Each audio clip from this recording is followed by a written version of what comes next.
A gas explosion occurred on March 18, 1937, in the East Texas town of New London, claiming the lives of 300 children and adults at the New London Consolidated School. Just 2 months after the explosion, the Texas legislature enacted engineering laws and other legislation to protect the public safety. By looking back on the blast and examining its apparent causes, the effect on the survivors, and the laws that were passed as a result of the disaster, today we can try to avoid repeating history. On the day of the explosion, at least 700 students ranging from elementary to the 11th grade attended the New London Consolidated School, not knowing that for some, that day would be their last. That afternoon, classes carried on as usual, and a group of elementary band students performed in the school gymnasium for the Parent-Teacher Association. Shortly after 3 that afternoon, the gas explosion ripped through the main portion of the school, lifted the first floor, blew out the walls, and collapsed the roof. School would have recessed within the half hour. Throughout the day and into the night, Texas Rangers, local residents, hospital staff, and workers from the nearby oil fields rescued injured children and adults from the school. Reporters soon arrived on the school grounds, including Walter Cronkite, who was on assignment with the United Press. President Roosevelt and his wife Eleanor and several other world leaders sent forth their condolences. In addition to the compassion that people expressed to the survivors' and victims' families, the world also found it shocking that this tragedy occurred at what was reported to be the richest rural school district in the world.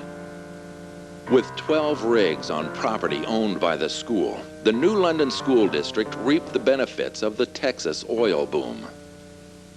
The probable cause of the explosion was revealed 2 days later in the testimony of the Military Inquiry Board during court hearings held in New London.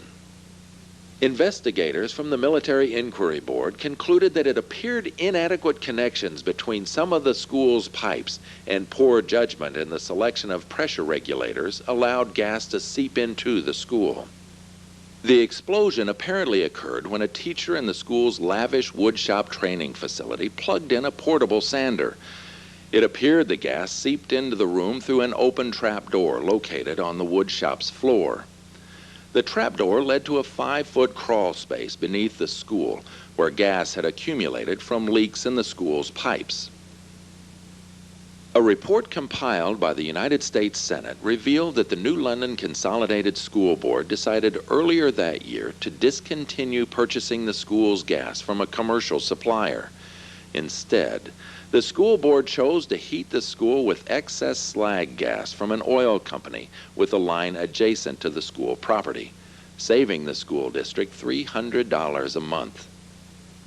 Even though the physical characteristics and chemical composition of the gas had changed, it appeared no one made alterations to the school's heating system to accommodate it. This may have allowed a dangerous gas mixture to seep under the school, increasing the probability of an explosion. In addition, 72 of the school's gas steam radiators lacked proper ventilation, possibly trapping within the school the excess gases that the radiators had not combusted.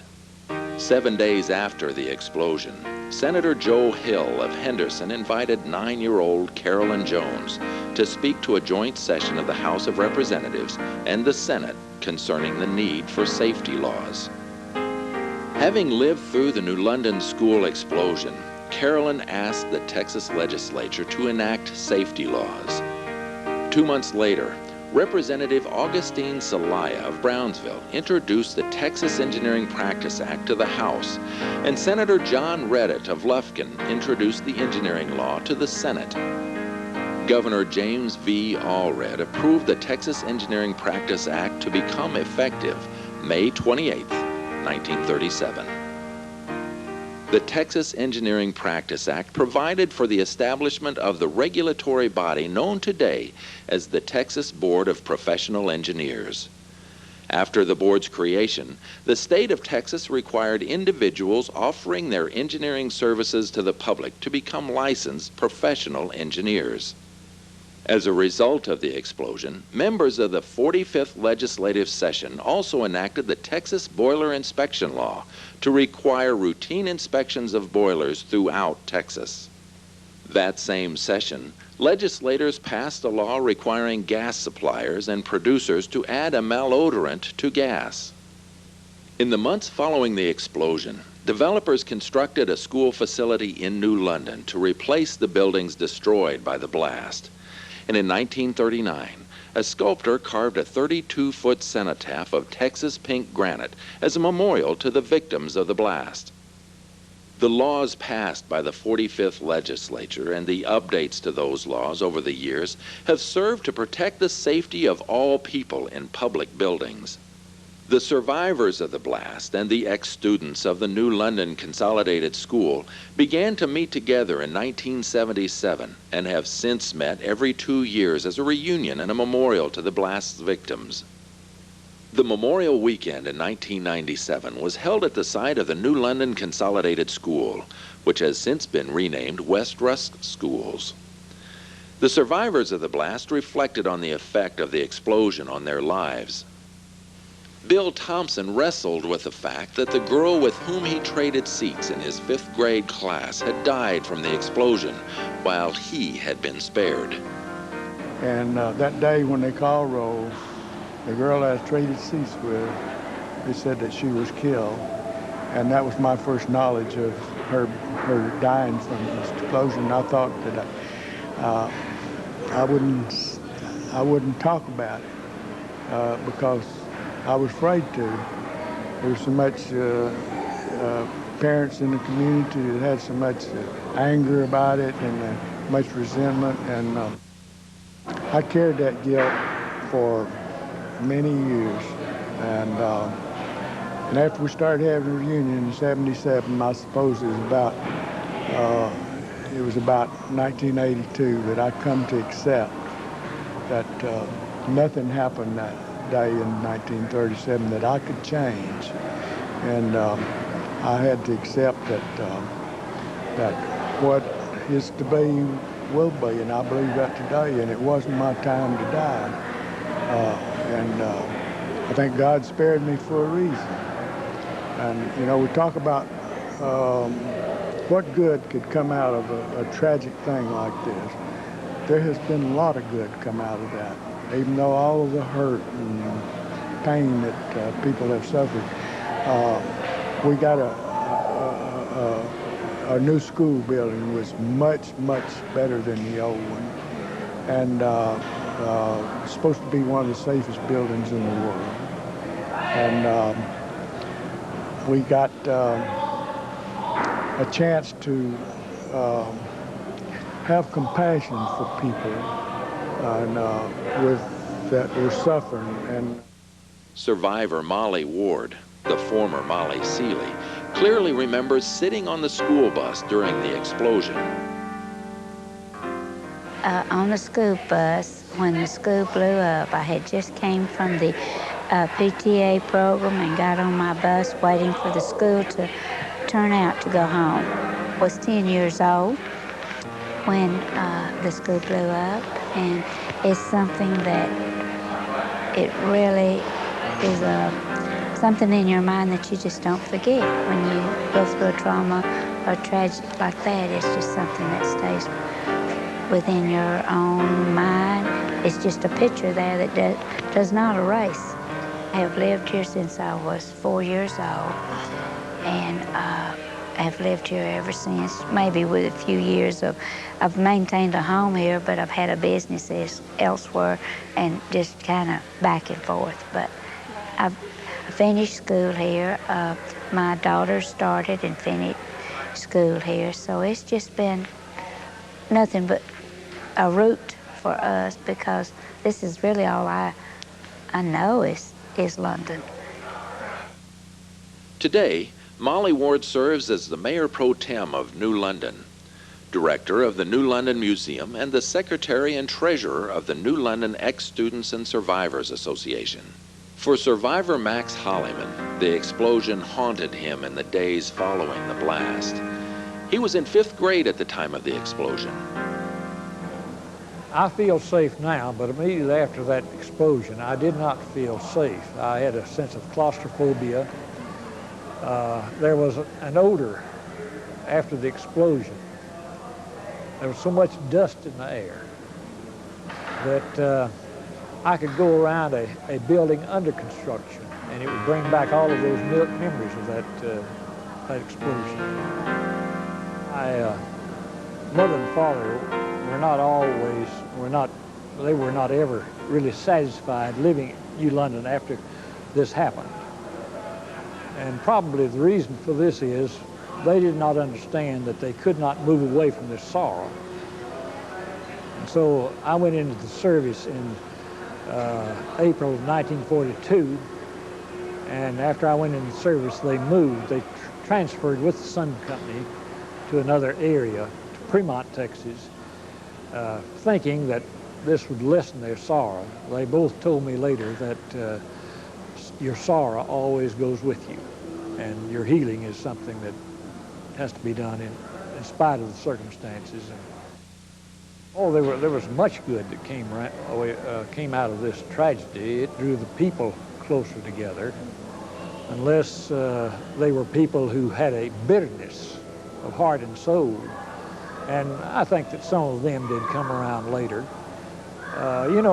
When people go through tragedy, it doesn't matter where it is or what the circumstances are, they look for someone or something that they can blame it on, and someone or something that they can get back at.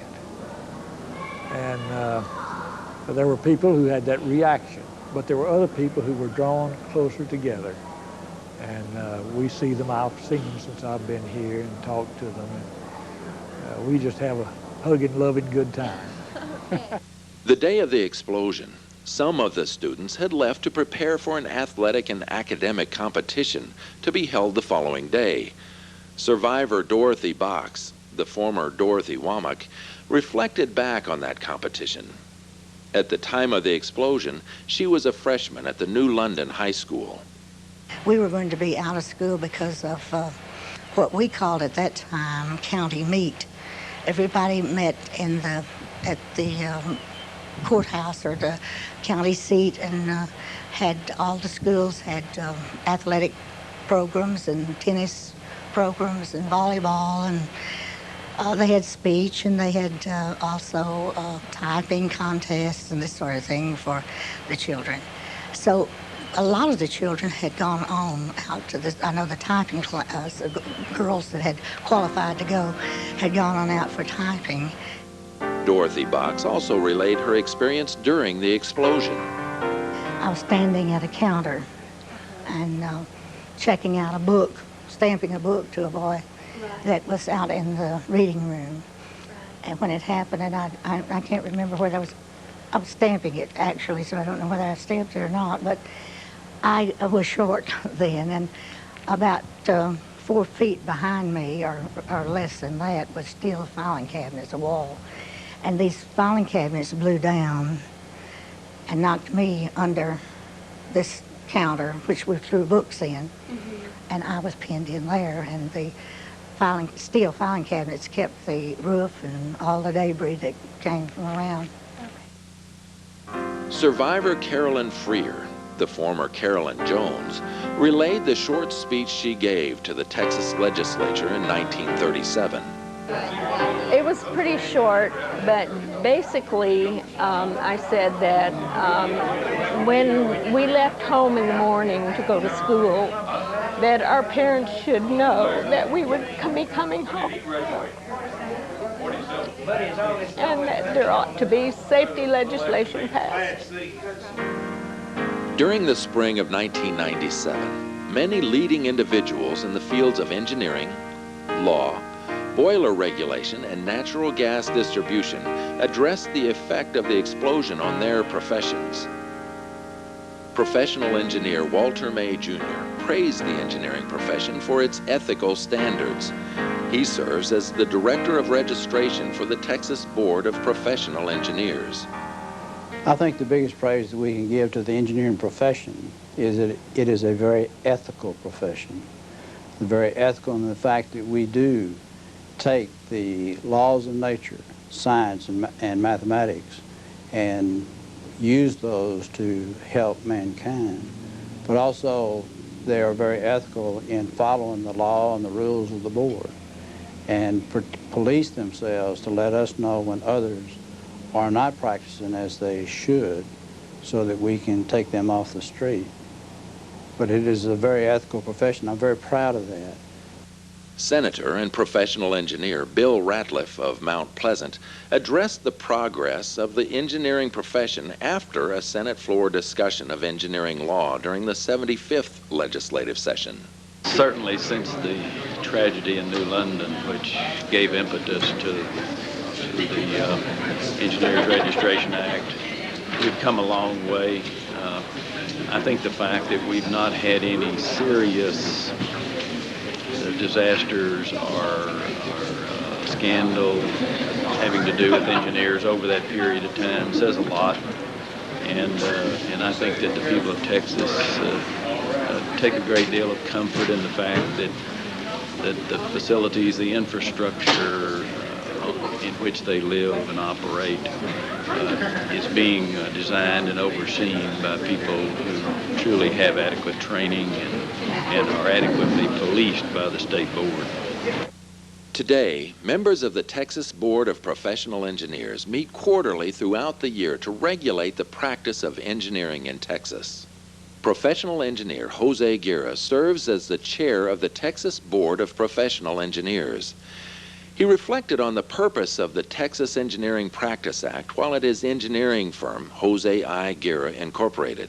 What the Practice Act has done, it has set up standards or requirements for anybody that does any public work to be under the supervision and responsibility of a licensed engineer. I think this is something that was lacking in the past, and after this explosion, I think it was necessary that some standards be set so that, and guidelines of the profession, so that we would not have the recurrence of a similar type of an accident.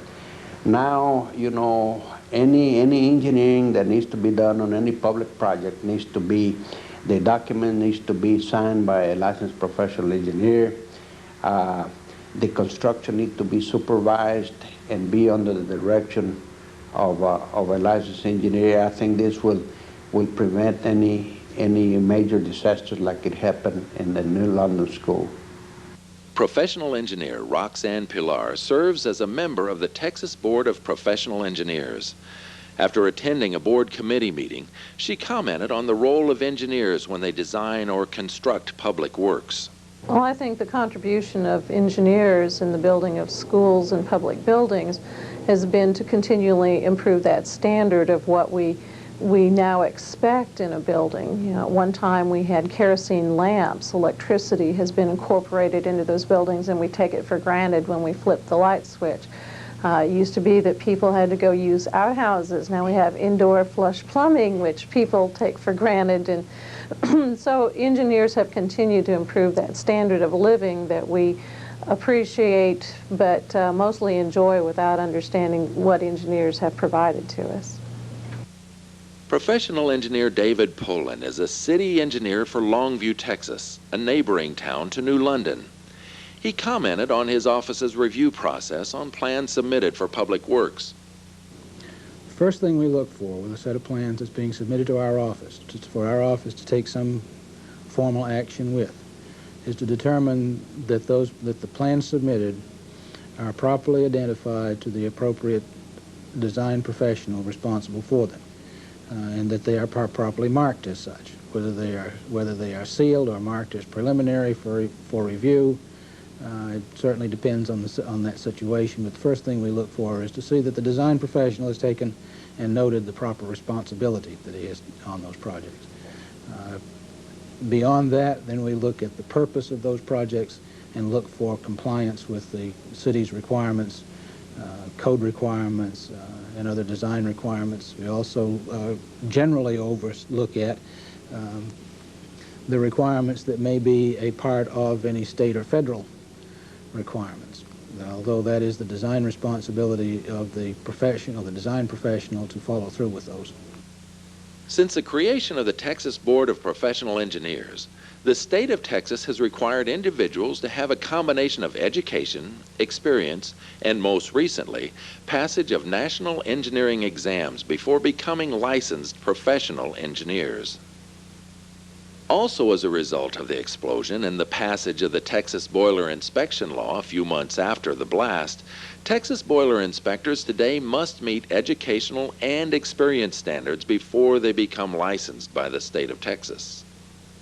Preston Holcomb served as the secretary of the Texas Boiler Board during the 1960s and 70s and worked with H.G. Parker, the chief boiler inspector, during that time. He continues to serve as an alternate member to the Texas Boiler Board. He commented on the current status of the law. The boiler law as it exists today is such a large improvement over the previous law that we can say as a result we can obtain statistics to prove that our current boiler law and the inspection procedures and activities by the owner users and the state of Texas has been a tremendous improvement. To say that it is absolute, I would hesitate to say that. There's always room for improvement, but it certainly is a tremendous force of good for the citizens of Texas. Today, staff at the Texas Railroad Commission regulate the distribution of natural gas in Texas and perform random tests of Texas schools' gas systems. Chairman of the commission, Charles Matthews, traced the progress of the safe use of natural gas in buildings since the 1937 gas explosion. Gas normally coming out of a well does not have an odor. In some formations it does, but most of them there's no odor. And that's what happened in New London. There was a lot of gas there, nobody smelled it. So now we put the odor in to make it safer. We also now require regulators that lower the pressure, which means it also lowers the volume of gas coming into a building. The regulators were put in as a result of that. We increased the safety of the pipes that are used in commercial buildings now and in schools. All of that came about as a result of the New London explosion. In years following the 1937 explosion, safety officials and school districts directed more attention to the voluntary effort to test schools' gas systems. Matthews explained the purpose of legislation passed in the spring of 1997 that now requires mandatory testing of gas systems within schools. The School Piping Act, Safety Act, will require school districts to do a pressure test. And a pressure test would use a gauge similar to this. It just, as you can see with the threads here, it just hooks onto a fitting on the natural gas pipelines in a school or in a building. And it's pretty simple. You turn off all of the appliances, take a air tank and put air through the stem, and perhaps take it up to most places 10 pounds of pressure, some places less. And then go off and do something else, come back in an hour or so and see whether or not you still are maintaining your original pressure. If it was 10 pounds, to make sure it still had 10 pounds. If it still has 10 pounds in it, an hour later you know that everything's great, that you don't have any leaks and that you don't have anything to worry about. If, however, it's lost pressure and it's 5 pounds or 0, you know that somewhere you've got a leak, and you begin trying to check your joints and your sections of pipe to see where your problem is. It's an absolute fail-safe way to test, and it is the most effective, best way to test. And it's what's used in commercial buildings, and so we're asking the school districts to use this very good test to protect our kids. Case studies on disasters like the New London gas explosion can be examined at the Murdo Center for Engineering Professionalism at Texas Tech University in Lubbock. The Texas Board of Professional Engineers began sponsoring programs focused on the ethical practice of engineering at the center in 1989. Professional engineer Dr. Jimmy Smith acts as the director of the center. All the engineering deans in Texas, for example, spent 2.5 days at a conference or a workshop on ethics and professionalism. then about 200 engineering faculty in Texas, which is roughly 10 to 15% of them, something like that, have attended a 2-day workshop. And then probably between 2,000 and 2,500, say, practicing engineers have attended some aspects of the program, and that's a direct benefit. Now, indirectly, I believe tens of thousands have been indirectly influenced and benefited, primarily from the faculty, who each faculty member having interaction with thousands of students. Professional engineers also participate in many engineering workshops hosted by engineering societies to help keep themselves up to date on changes in the profession. The Texas Society of Professional Engineers offers educational enrichment programs to individuals in the engineering field. Gerhard Schule serves as the executive director of the Texas Society of Professional Engineers. He commented on professional engineers' contribution to preventing disasters like the New London gas explosion from happening again. Well, of course, engineering is the one that makes sure that obviously that things don't happen, that buildings and structures are safe, and obviously because we have not had any major disasters in Texas in recent years, it is itself a testimonial to the fact that the engineers are doing their job, and that they are seeing that the design of structures are safe, so that's, again, it's a testimony to the good work of engineering. Currently, professional engineers practice in 23 disciplines throughout Texas. Since the 1937 blast, by law, only professional engineers may design or construct buildings used by the public, such as schools and other public facilities. Professional engineer John Speed serves as the executive director of the Texas Board of Professional Engineers. He addressed professional engineers' roles in the design and construction of public works while in his office at the board. The engineer's role is to use their knowledge of the physical environment, the laws of nature, the laws of physics, the laws of chemistry, biology, whatever is applicable to that situation, and determine the risk associated with something failing. In the case of the New London School, the appropriate analysis that should have been done, and in fact the analysis that's done every day as other public buildings are being put together, is the analysis that weighs the risk of putting in a heating system that is a little bit experimental, that doesn't necessarily use the same types of materials that you would expect, slag gas versus processed natural gas. You need to have an analysis of that and decide whether that risk versus the amount of money that you save is an acceptable risk. Obviously, in the case of the New London School, it was an unacceptable risk. And in fact, it was a technically very bad decision. Hindsight's 20/20. The process that is outlined within the rules of the board and the Engineering Practice Act is a process that protects the public by saying, we know that this particular person really and truly has the credentials necessary to be an engineer. Therefore, that person can utilize that judgment that they learn through education, through practical experience, through examinations, through working under other engineers. And they can utilize that to protect the public by weighing cost versus risk. Because of the efforts of all individuals involved in passing legislation and carrying out the intent of the laws, the tragedy endured in the New London gas explosion brought about triumphant changes in the way each one of us live and safely function in society as we know it today.